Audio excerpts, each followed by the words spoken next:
दोस्तों आज की कहानी में कुछ साइंटिस्ट की टीम एक बड़े से बम को लेकर मरते हुए सूरज की ओर बढ़ती है, क्योंकि सूरज अपनी ऊर्जा खोते जा रहा था और उन लोगों को सूरज के अंदर एक बम को ब्लास्ट करके सूरज को वापस से जिंदा करना था। पर इस सफर के दौरान उन्हें पिछले मिशन से कुछ बहुत ही चौंकाने वाली बातें पता चलती हैं, जिसे जानकर शायद आप भी दंग रह जाएंगे। तो आइए जानते हैं इस मूवी की पूरी कहानी को आज की इस वीडियो में। तो मूवी की शुरुआत में हमें साल 2057 का सीन दिखाया जाता है, जहां हमें पता चलता है कि सूरज अपनी ऊर्जा को खोता जा रहा है, जिसके कारण धरती पर सूरज की रोशनी बहुत ही कम पहुंच रही थी और धरती पूरी तरह से बर्फ में जमती जा रही थी और पूरी इंसानियत का अस्तित्व भी खतरे में था। पर साइंटिस्ट के ग्रुप ने मिलकर सूरज के अंदर न्यूक्लियर बम को ब्लास्ट करने का एक प्लान बनाया, ताकि सूरज के अंदर के रिएक्शन को वापस से शुरू किया जा सके। और इसलिए धरतीवासियों ने एक बम को लेकर एक मिशन को भेजा, जिसका नाम इकरिस 1 था। पर वो स्पेस शटल सरप्राइजिंगली मरकरी के पास आकर कहीं गुम हो गया और अब 7 साल बाद एक और आखिरी कोशिश के तहत इकरिस 2 को उसी मिशन पर भेजा जाता है। और अब हमें स्पेस शटल के अंदर कुछ साइंटिस्ट की टीम को दिखाया जाता है, जिसका कैप्टन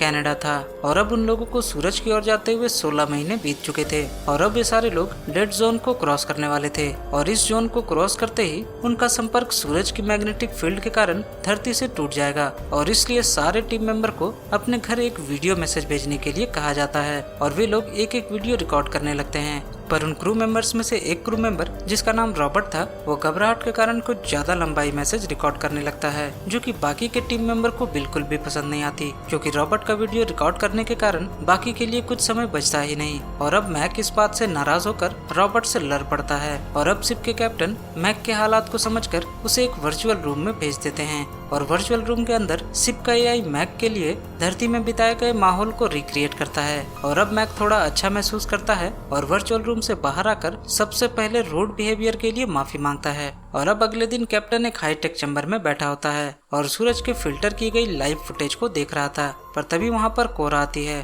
और वो कैप्टन से कहती है कि हमारे पास सफिशिएंट ऑक्सीजन है और इतने में हम अपने मिशन को पूरा करके वापस धरती पर लौट सकते हैं। पर कैप्टन यहाँ इकरिस 1 को लेकर चिंतित था और इकरिस 1 के कैप्टन पिन बेकर के आखिरी फुटेज को देख रहा था। थोड़ी देर बाद सारे क्रू मेंबर भी सूरज को करीब से देखने के लिए उसी चैम्बर में आ जाते हैं। पर तभी उनमें से हार्वी नाम के एक क्रू मेंबर को वीनस के डार्क साइड की तरफ से एक टूटी हुई अनजान सिग्नल डिटेक्ट होती है। और अब हार्वी सारे लोगों को ये बताता है कि ये सिग्नल इकरिस 1 का ही है। पर यहाँ उन लोगों को विश्वास नहीं हो रहा होता, क्योंकि इकरिस 1 को लॉन्च हुए 7 साल बीत चुके थे। और अब उन साइंटिस्ट के ग्रुप में आपस में ही बहस होने लगती है कि वे लोग उस सिग्नल की तरफ जाएं या अपने मिशन पर फोकस करें। और अब कैप्टन और सारे क्रू मेंबर के बीच बहस के बाद वे सारे लोग इकरिस 1 के पास जाने का फैसला करते हैं, क्योंकि इकरिस 1 में एक और बम था और उन्हें वो बम चाहिए था, ताकि वे लोग अपने ब्लास्ट को और भी मजबूत बना सकें और अपने मिशन के सक्सेस रेट को बढ़ा सकें। और अब कैप्टन के ऑर्डर पर ट्रे फौरन स्पेसशिप के पाथ को चेंज कर देता है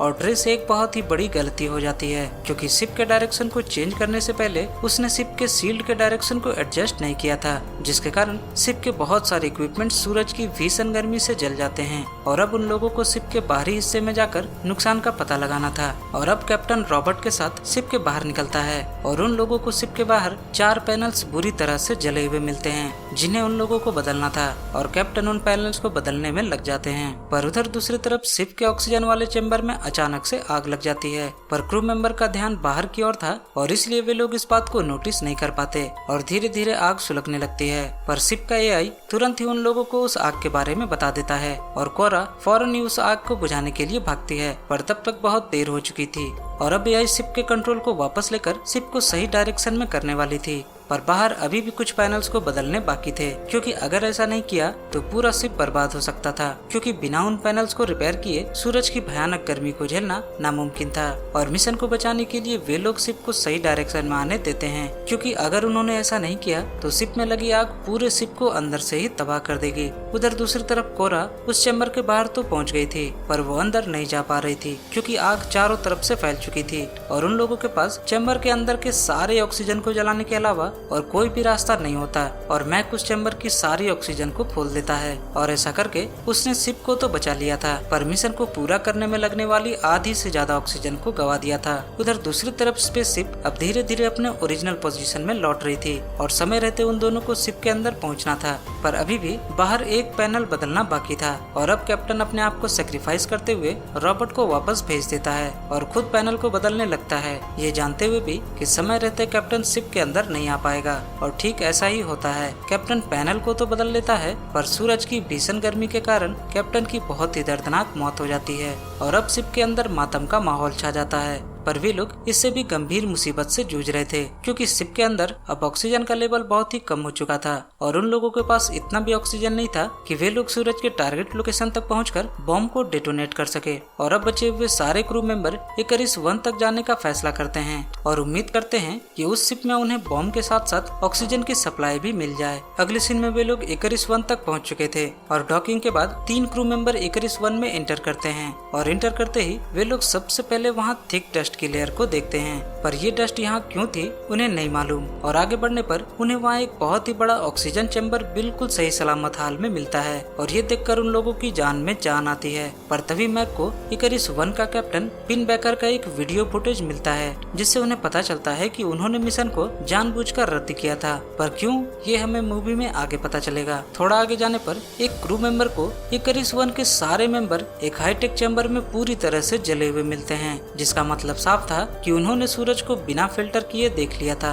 जिसकी वजह से वे सारे लोग सूरज की गर्मी से झुलसकर मारे गए। पर तभी अचानक इकरिस 2 शिप इकरिस 1 शिप से अनडॉक हो जाता है और अब कैसी फौरन इस सारे लोगों को इकरिस 2 में वापस आने को कहती है, क्योंकि इकरिस 2 का डॉकिंग सिस्टम बाहर से खराब हो चुका था, जिसके कारण वे दोबारा डॉक नहीं कर सकते थे। और अब मैक, रॉबर्ट और हार्वी तीनों इकरिस 1 में फंस चुके थे, क्योंकि वहाँ पर स्पेस सूट सिर्फ एक ही था। पर तभी मैक वो स्पेस सूट रॉबर्ट को पहनने को कहता है, क्योंकि एक रॉबर्ट ही था जिसे पता था कि उस बॉम्ब को कैसे डेटोनेट किया जाए। पर तभी हार्वी एक डेडली प्लान बनाता है और इस शिप के एयर फ्लो के जरिए अपने शिप तक पहुंचने का फैसला करता है। और अब वे लोग अपने शरीर में बाहर की ठंड से बचने के लिए कुछ लपेट लेते हैं और अब एयर लॉक को खोल देते हैं और एयर फ्लो के कारण वे तीनों इकरिस 2 की तरफ बढ़ने लगते हैं और हार्वी की दिशा थोड़ी टेढ़ी हो जाती है और वो दूसरी तरफ निकल जाता है और हार्वी की आउटर स्पेस में ठंड के कारण मौत हो जाती है। पर रॉबर्ट और मैक दोनों सुरक्षित वापस आ चुके थे, पर बदकिस्मती से वे ना तो ऑक्सीजन की सप्लाई को ले पाते हैं और ना ही उस बॉम्ब को। और अब भी सारे लोग हालात का जायजा लेने लगते हैं। पर तभी कोरा कहती है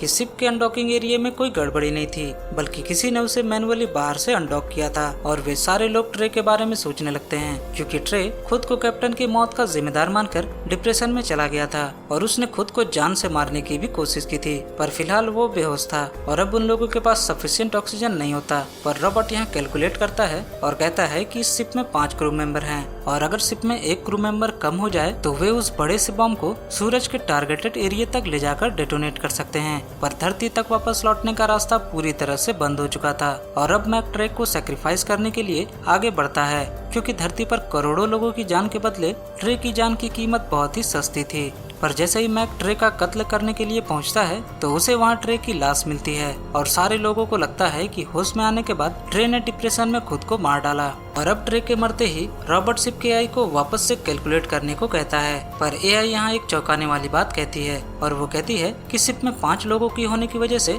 ऑक्सीजन सफिशिएंट नहीं है। और रॉबर्ट यहाँ शॉक रह जाता है, क्योंकि ट्रे की मौत के बाद सिर्फ 4 क्रू मेंबर ही जिंदा थे। और रॉबर्ट एआई से उस 5वें क्रू मेंबर की लोकेशन के बारे में पूछता है और एआई रॉबर्ट को उस हाईटेक रूम का पता बताती है और रॉबर्ट फौरन उस रूम में पहुंचता है और देखता है कि रूम में कोई है जो कि सूरज की रोशनी को बिना फिल्टर किए ही देख रहा था। और रॉबर्ट के साथ साथ हमें भी ये पता चलता है कि वो शख्स इकरिस 1 का कैप्टन पिन बैकर था, जिसकी चमड़ी बहुत ही बुरी तरह से जली हुई थी और इसी ने शिप को बाहर से अनडॉक भी किया था। और अब पिन बैकर फौरन ही रॉबर्ट पर हमला कर देता है और रॉबर्ट अपनी जान बचाकर वहां से भागता है। और अब पिन बैकर शिप के कूलेंट वाले चैम्बर में जाता है और कूलेंट सिस्टम को खराब कर देता है और एक क्रू मेंबर पर हमला करके उसे जान से मार डालता है, क्योंकि पिन बैकर ये नहीं चाहता था कि इकरिस 2 किसी भी हाल में अपने मिशन को पूरा करे। पर रॉबर्ट मैक को पिन बैकर के बारे में बता देता है और अब मैक फौरन ही भागकर कूलेंट वाले रूम में जाता है ताकि वो कूलेंट को ठीक कर सके, क्योंकि अगर ऐसा नहीं हुआ तो शिप के अंदर गर्मी के कारण सारे इक्विपमेंट्स बर्बाद हो जाएंगे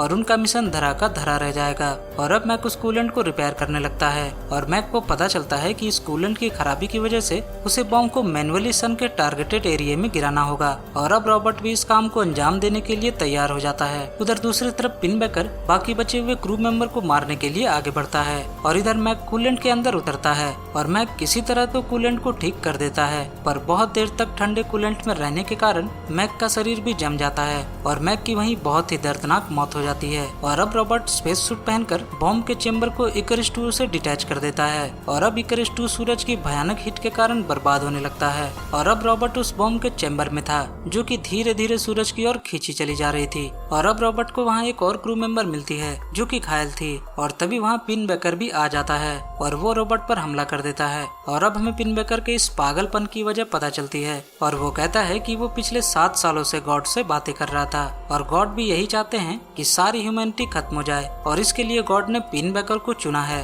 ताकि वो सारी ह्यूमैनिटी को खत्म कर सके। और अब पिन बेकर रॉबर्ट को पकड़कर उस चेम्बर में बहुत ही ऊंचाई से गिराने वाला था कि तभी वो घायल क्रू मेंबर खुद को सेक्रीफाइस करते हुए अपने साथ साथ पिन बेकर को भी लेकर नीचे कूद जाती है और जाते जाते रॉबर्ट को इस बॉम्ब को एक्टिवेट करने को कह जाती है ताकि पूरी ह्यूमैनिटी को बचाई जा सके। और अब रॉबर्ट बॉम्ब को एक्टिवेट करने जाता है और कुछ कोशिशों के बाद वो बॉम्ब को एक्टिवेट कर ही लेता है और अब वो बॉम्ब इग्नाइट होना शुरू हो जाती है। और अब रॉबर्ट एक आखिरी बार सूरज की तपिश को बहुत ही करीब से महसूस करता है और आखिरकार सारे क्रू मेंबर ने अपनी जान देकर ह्यूमैनिटी को बचा लिया था। और अब अगले सीन में हमें धरती पर रॉबर्ट की बहन को दिखाया जाता है जिससे रॉबर्ट का वही आखिरी वीडियो फुटेज मिलता है और वो इसे देखकर बहुत ही भावुक हो जाती है। और तभी सूरज वापस से चमकने लगता है और धरती पर सूरज की रोशनी तेज होने लगती है और धरती के लोग अब जिंदा थे। और इसी के साथ ये मूवी यहाँ खत्म हो जाती है। मैं मिलूंगा आपसे अगली वीडियो में एक और अनोखी कहानी के साथ। तब तक के लिए बाय बाय।